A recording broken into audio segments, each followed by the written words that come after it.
Step into the Incense and Whiskey sanctuary with mindfulness enthusiasts and verified whiskey lovers, Mecca and Ashley, as they discuss all the random topics they love, from mindfulness to memes.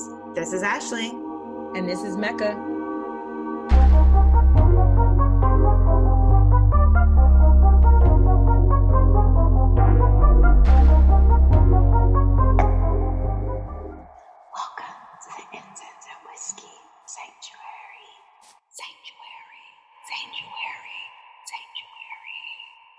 Okay, Mecca, how are you doing today? I am doing marvelous. Marvelous. I love that. I love when I ask people how they're doing and they come up with these really positive adjectives. Rich word. Marvelous. Yeah. Yeah. My favorite is when somebody's like, I can't complain. I'm like, I aspire to that. I want to live. I had an uncle that always say, I can't complain. Like, there's nothing to complain about. And I'd be like, I know that's right. Like, things may not be amazing, but I cannot complain about nothing. Yeah. I love when people answer. I mean, I feel like they mean it though. Only the people who say it, I feel like they mean it. The people who say it mean it. Regardless, I will say since the election, I know there's still some questions in the air about Donald Trump conceding, but since the election and the announcement that President-elect Joe Biden and Vice President-elect Kamala Harris will be inaugurated come January, I've been hopeful. And it's amazing to feel like one of your own, a Black woman, a woman of color, is going to be in the most powerful executive leadership position, or one of the most powerful executive leadership positions in the country. Yep. And in the world. How do you feel? I feel like, listen, the thought of just a thought of her running and the thought of her being in that place, before we knew they were going to win, I was already excited because, I feel like women need to be in positions to make decisions. They need to be in positions to actually move things forward. And this right here is the absolute perfect time, perfect position to be in to move things forward. Yeah. I hope that's one of their slogans. I think that is what their slogans for. Is it? It might be. I don't even know. I don't know what their slogan. Correct us in the comments if it's not. But regardless, Kamala, she's one of us. She's a Black woman. She identifies as both a Black woman and a woman of color. We acknowledge and recognize that she is of South Asian descent. Her mother is from India and her father is Jamaican. And when people say oh, she looks like me, I chuckle to myself because I really feel that way. As a woman whose father is from India and whose mother is Black, I really feel like, oh yeah, I could be her daughter. Yeah, I get it. That's a good feeling, right? It's an amazing feeling. Especially, I grew up in Kentucky, which was very Black and white, and not too much else. It has diversified quite a bit since I grew up there, but so I grew up in a place where a lot of people were like, "What are you?" constantly, and not thinking that there was anybody out there in the world that looked like me, until somebody was like, "Oh, you look like one of those girls from Trinidad." There's a ton of them. There's a ton of y'all running around Trinidad that are having Black, and I was like, "For real?" So it's amazing. It's amazing. It feels good. It feels good to know that there is someone in the office that looks like us, who has had shared or similar experiences, who speaks directly to us. I mean, during her speech on the night that they accepted, or whatever it is that we're still in this gray area. I know, right? When she said Black women have long been the backbone of this democracy, I was like, speak that truth. And I feel like no one could say it as powerfully as she did. And I'm proud to have her represent us in that position. And now I feel like this is going to sound really silly, but now I feel like everybody's gonna have to get you a Kamala. Get you a Kamala. Everybody need a Black woman in the decision-making room. You need one. All the memes that are going around now are hilarious. I think all the memes that are going around are hilarious, but just taking it a step further, not only because she's a woman of color, but just like a woman, that divine feminine, that energy that's in the White House now, that energy that's in this campaign, that's going to be under this administration, that can really, like, I keep saying this word because it just keeps coming to me, but moving things forward. And then, you know, this will validate the importance of women in a vast amount of industries, and the importance of having this dynamic. So I'm excited for being able to see a woman of color in this position, that we can act, you know, we haven't felt like this since we saw Michelle, right? I was gonna say that it's kind of reminiscent. I think a lot of people appreciated Miss Michelle Obama for she was a hospital administrator, the woman executive that she was in her own right. Mm-hmm. You know, I think people recognize her as the wife, the first lady of, you know, President Barack Obama. But I think what we celebrated was also her proximity to power, because we knew that Miss Michelle Obama is not somebody, I feel like I have to call her Miss Michelle. I have to give like real respect right now. Miss Michelle Obama, all good. Michelle Obama was not like the first lady in the White House that was not like, didn't have an opinion. Right. Like, right. She had I'm sure she had an opinion. I'm sure she shared her thoughts and her opinions. And so I feel like we celebrated her for who she was, but then also her position and her proximity to power. And now, you know, we got Kamala Harris, Vice President-elect. It's happening again, right? We're getting closer and closer, you know, to the takeover. Closer and closer to the takeover. That's a good way of saying it. And you know, like, just to kind of tap in, like, on this, like, I keep saying the words that keep coming to me is moving things forward and divine femininity. It's one of those things that, you know, being a woman, there's so many like characteristics of a woman that has personal, but then also transfers very well, like, professionally. Sure. I just want to share a few things. I had to write this down. Oh, break it down. I'm excited. I wrote it down before we began, because I wanted to make sure I didn't forget anything. So I feel like, you know, as a woman, period, you know, what she brings to what a woman's going to bring to any situation is going to be like that creativity, a warrior spirit. And that warrior spirit just kind of means like steady, solid go-getter. They have a deep sense of like justice, balance, and morality. They have a strong sense of like their thoughts and feelings. So they're very aware of their emotions and sudden shifts in emotions, always. I also think that because women have one of the advantages of having many-sided personalities, you know, women can be mothers, friends, aunties, employees, bosses, you know, they play all of these roles, and they can kind of fit their personality to whatever situation they're in.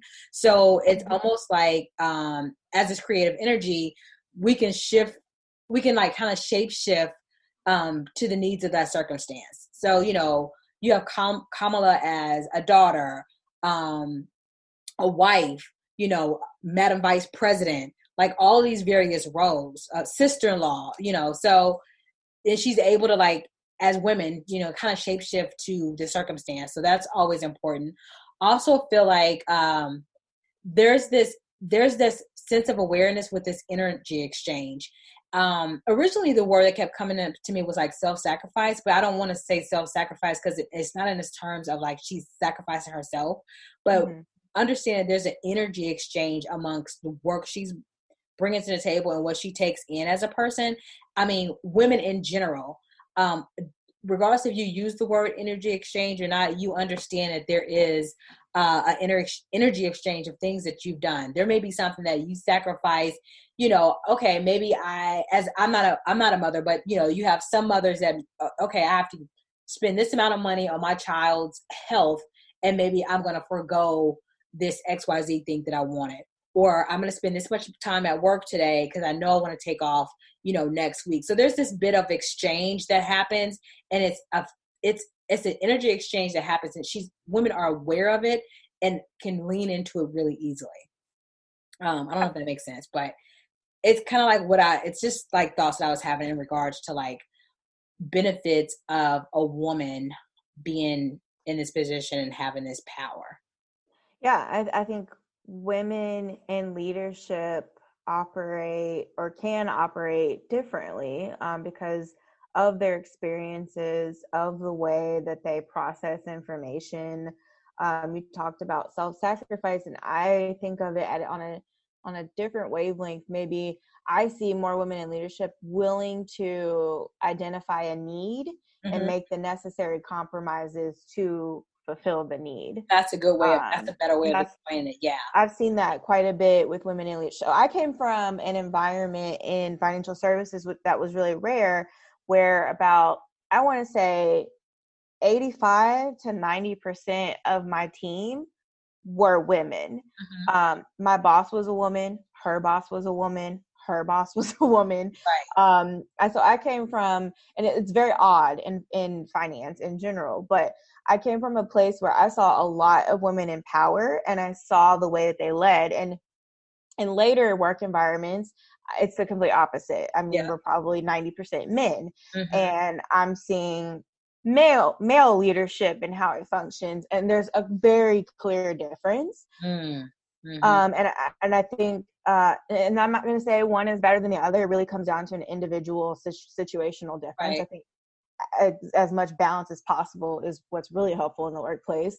But you're right, there's an absolute difference in how women lead versus men, and I'm really interested to see the governance that Joe and Kamala take on together, right? Because I do see them being more of a partnership kind of dynamic than Joe Biden is the president and Kamala is his right-hand woman. That's, what the kind of things we've seen in the past with the president and vice president. But you're right. Women bring a whole different dynamic to leadership, and I'm really excited to see it.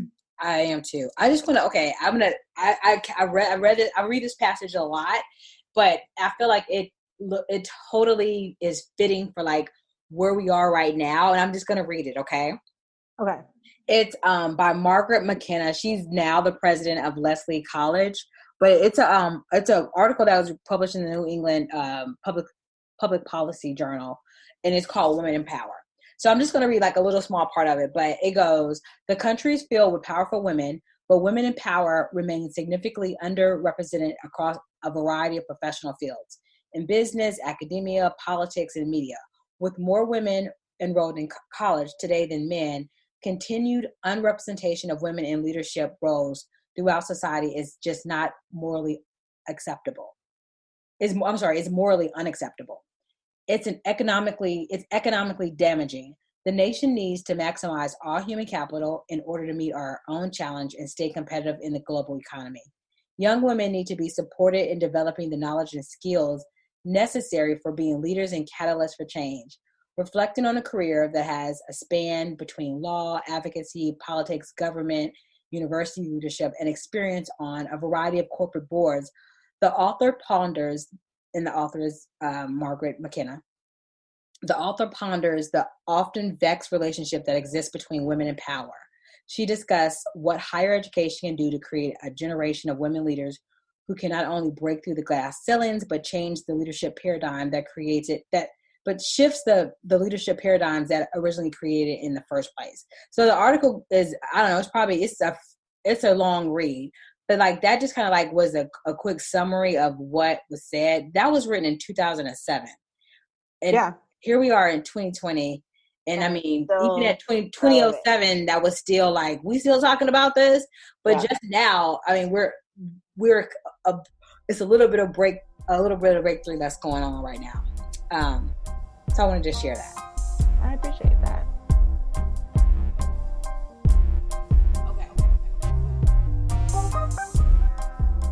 Okay, Mecca, I've been hearing and seeing a lot of memes about the Electoral College.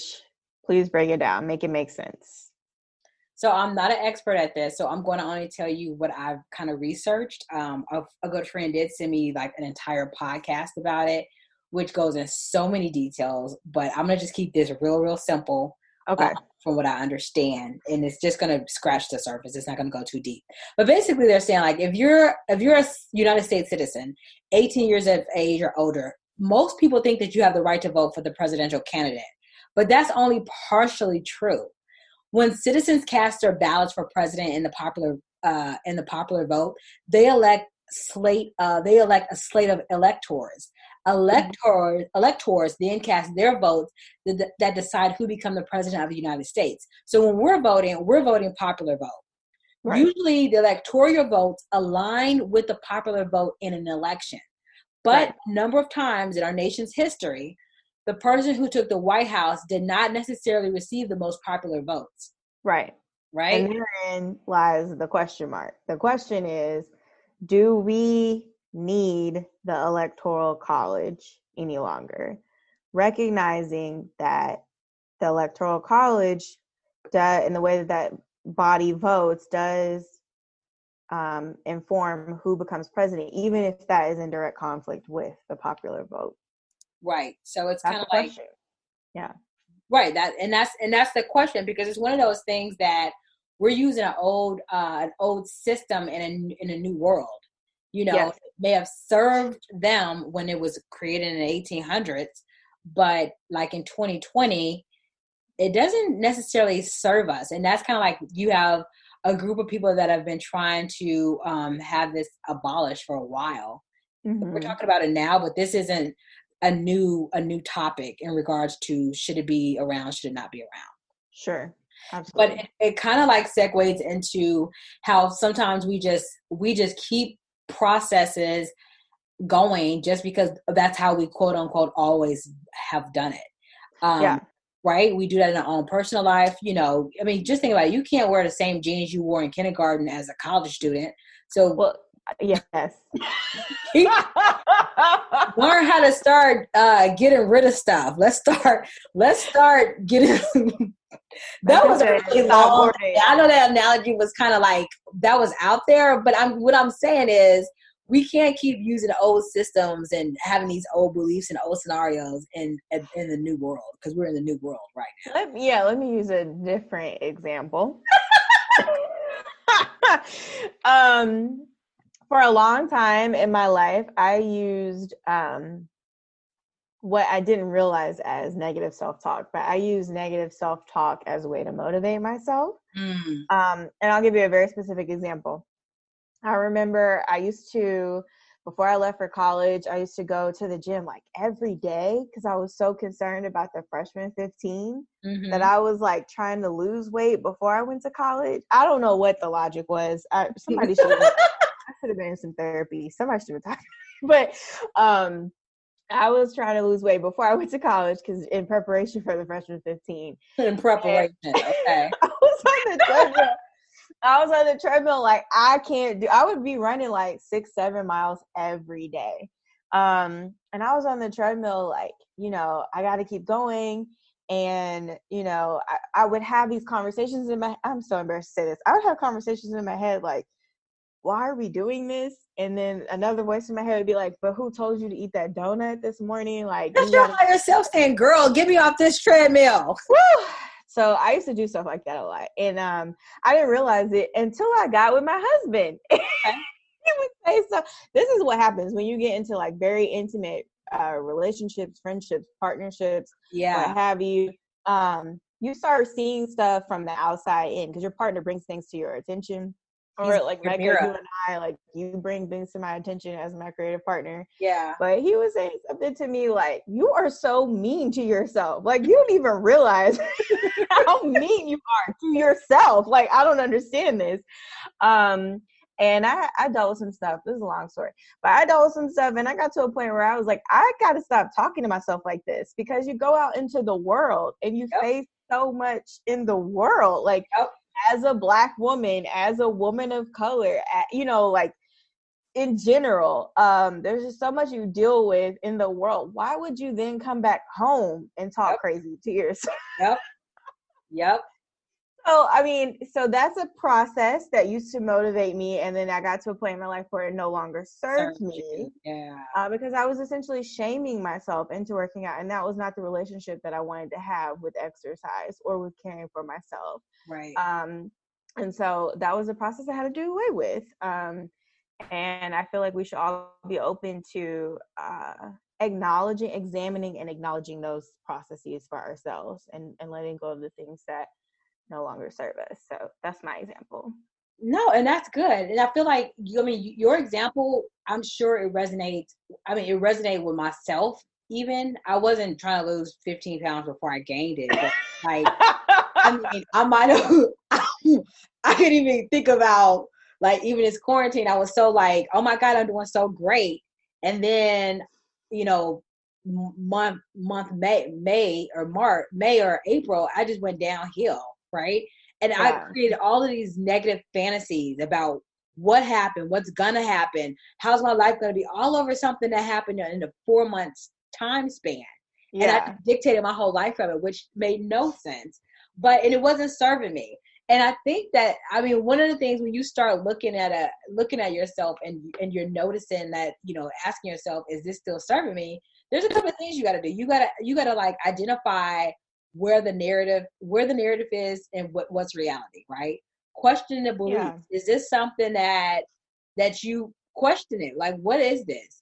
And then also like introducing like a positive narrative into it.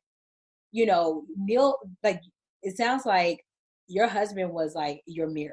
So like, if you don't have a mirror, just introduce some positive narrative, the opposite of what you've been thinking.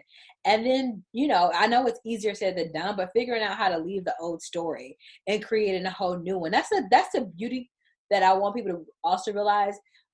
You do not have to be the same person you are today that you were even last week.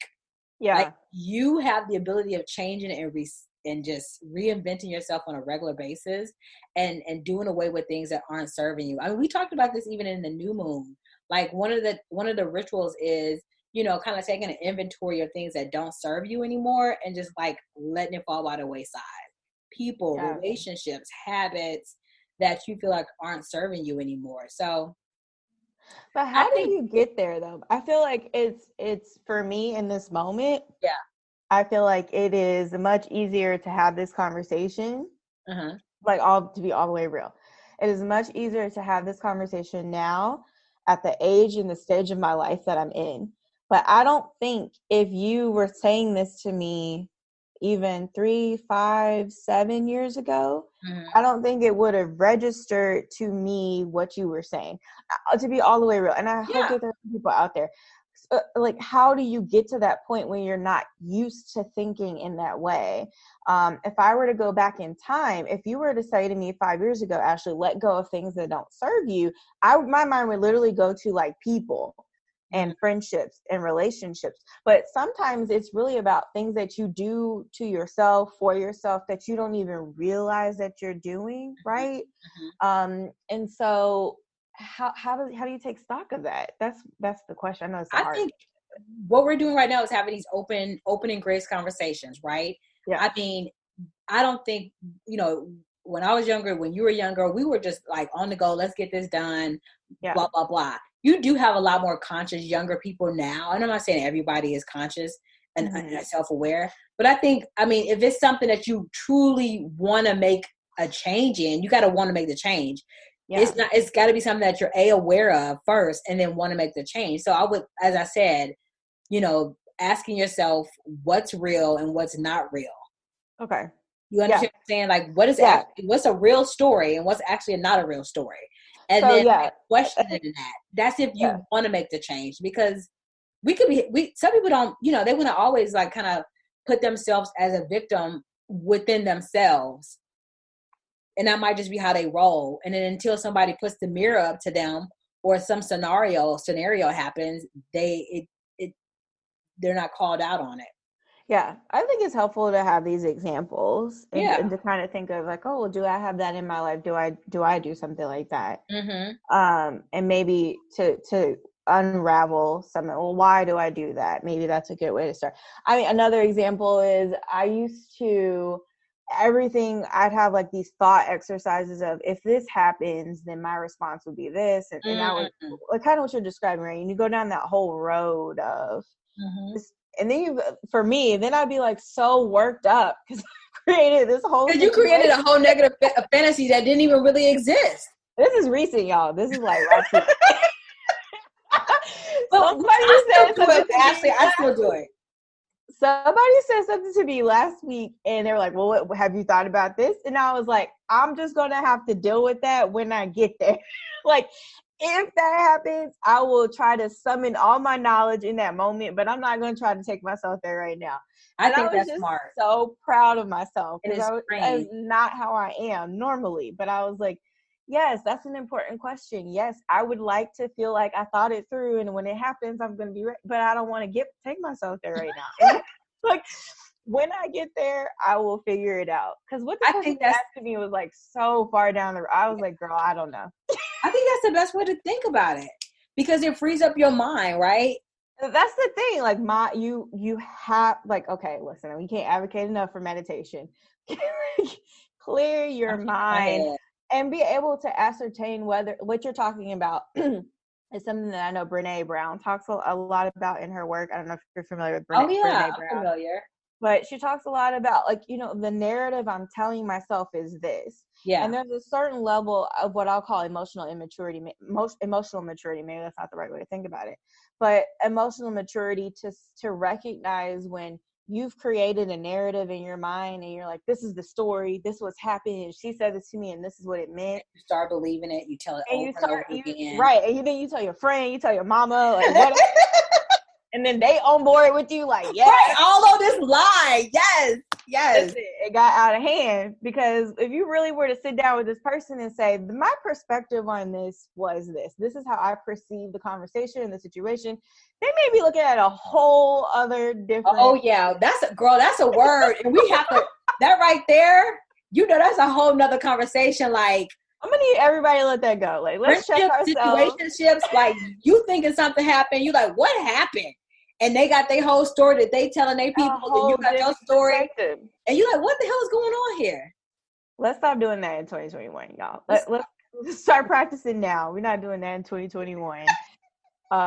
You know, so yeah, so find a little piece of the thread and unravel it. Question yourself, period. I'm not saying everything about your life, but think about something that's like, maybe there's a different way I could be looking. I had another example, and Yeah. I had a cousin, she asked me something about intimacy, and I said, listen, there's multiple ways to have intimacy.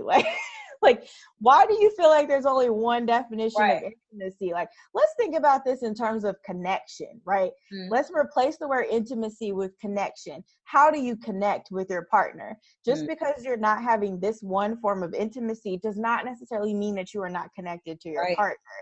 And I asked her, so, well, why do you feel this way? And she gave me her reasons. And I said, I get that that's your perspective because it's based on your experience, but have you asked your partner, like, how does he see this? Because you've really created like some expectations and assumptions in your mind that maybe you're putting too much pressure on yourself. And I think we all need to just find something, spend some time thinking about it and interrogating it from different angles. And maybe that's a good way to get to the point of recognizing what doesn't serve us. I think that is very important. And you're right. I mean, when we have an idea in our mind, regardless of what it is, we become so stuck on it and we don't see any other perspective. So being able to, you know, look at a situation, I think I told you this before, doing like subconscious training, but being able to like look at a situation and then go all the way up, a bird's eye view on it, as if you're looking down, like, you know, when you're in a plane and you're looking down at the landscape of the city you're in, being able to look at your situation in that mode, it can help you look at it from a different perspective and like where could you have changed the outcome? Where can I like rewire that thinking? But again, you also gotta like have, you know, you gotta want to, or someone's gonna prompt you for that, right? Yes, and have some grace with yourself because you're not gonna be able to do that in every situation. But let's be grateful for the ones that you can and that you're Lord making knows, yeah. Just have some grace because sometimes you can't do it in all situations. Right. Okay, I want to leave you with this. So this is something that I actually posted not too long ago, but it's two things. So one of the things that was, our words are like our magic wands. Be mindful of the words you speak to yourself and what you speak to others, or what you speak over others. So just kind of like what I was saying, and what even like our negative self-talk and things that aren't serving us. So just being mindful of that. And then I'm the only person who thinks in my mind. So you're the only person in your mind, right? Actually, Yeah. no one else is allowed to be in there because it's only housed by Ashley and Mecca. Okay. So that being said, I am the power and the authority in my world. Oh, okay. I am the only person who thinks in my mind. I am the power and the authority in my world. Just sit with that for a second. I'm gonna actually post that on our Incense and Whiskey, just to like think about it. Like, if you are the only person in your mind and you are like the center of your world, your Mecca, whatever, like that right there holds so much power in how you move and make decisions. Yeah.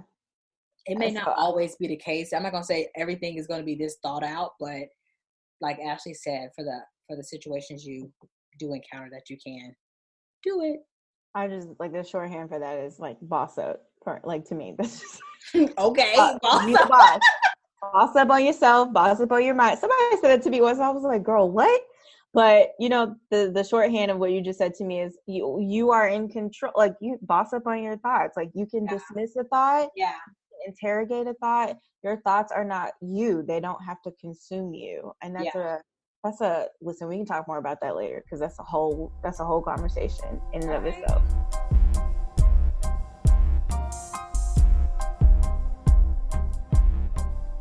So Ashley, I want to circle back to something we talked about in our last session together.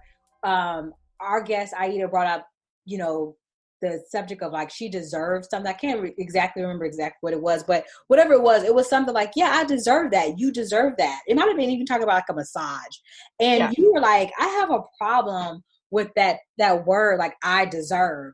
And I was like, we got to revisit this. This is our revisit. This is our revisit. We circling back.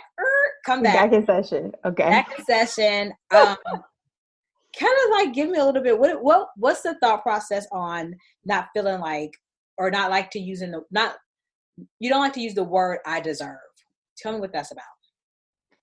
Yeah, I think it's something that probably goes back to my childhood, and it's not language that I remember my mother or women or anyone in my family using. Like I don't remember anyone saying like I deserve anything at this Mm-hmm. point. And I grew up in a family that really believed in like hard work. And even so far as saying things like the things that are worth having are the things that you have to work hard for. Okay. So we aspired to that kind of philosophy mantra in our family. Okay. So if things come easily to me, or there's something about it that's like, oh, this was too easy, like It ain't right. it ain't right. Like you got to work. If you want something, if it's like really worth having, like you really got to work hard at it. And I think that to a certain extent that's true, but I think there's another side of that that's very challenging, and I want to reject. So I think it's because I grew up in a household that was like, you're not entitled to anything.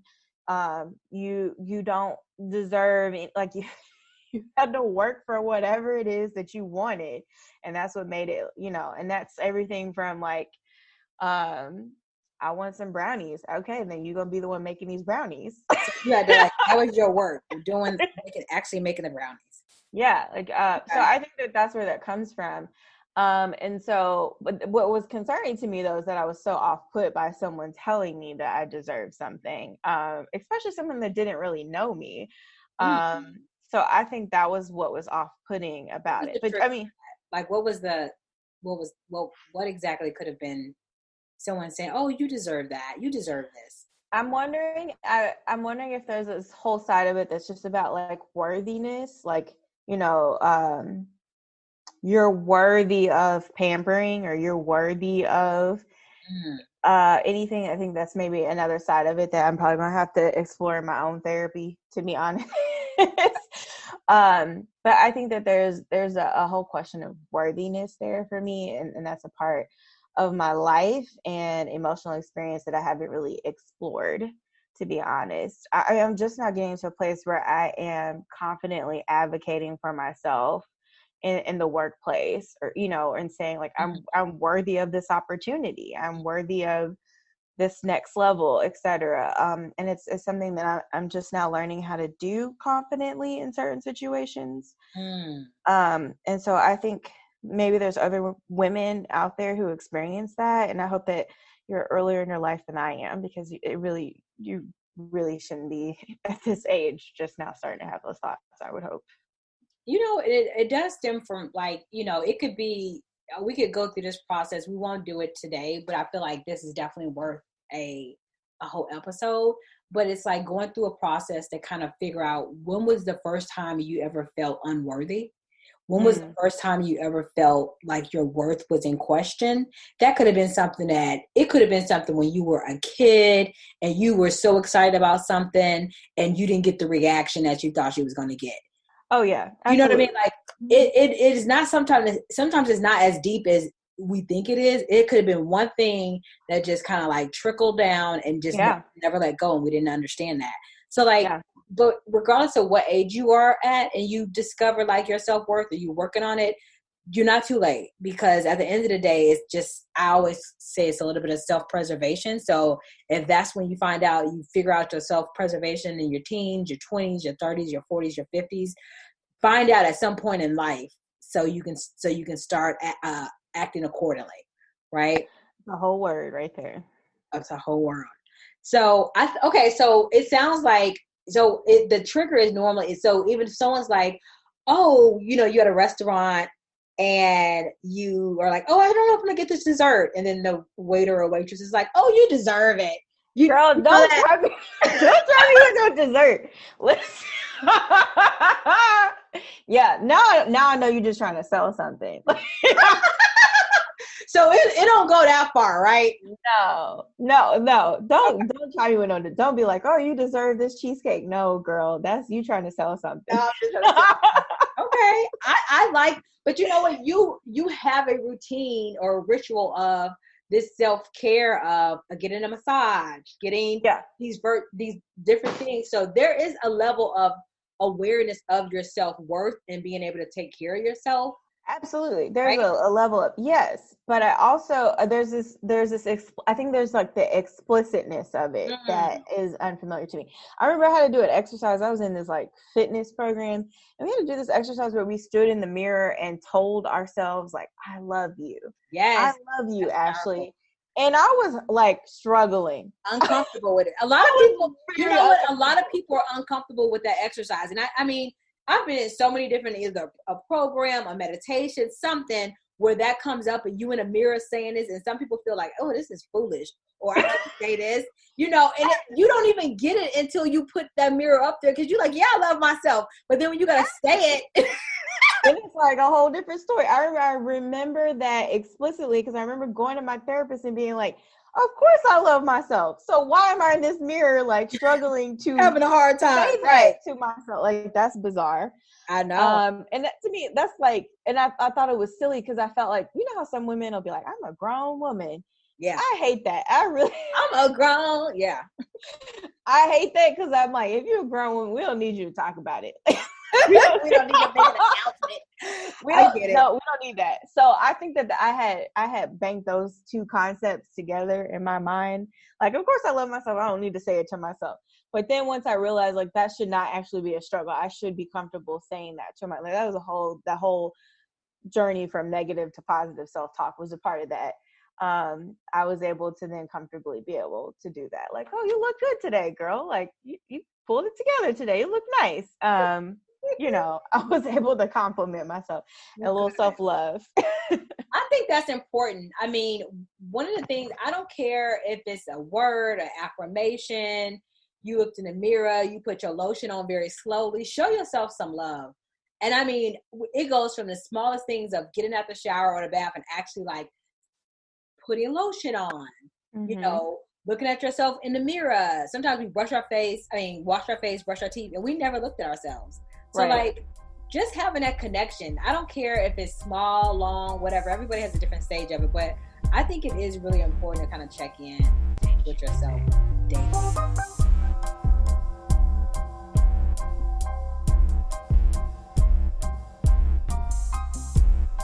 Catch us next time on Incense and Whiskey. In the meantime, take a breath, have a sip,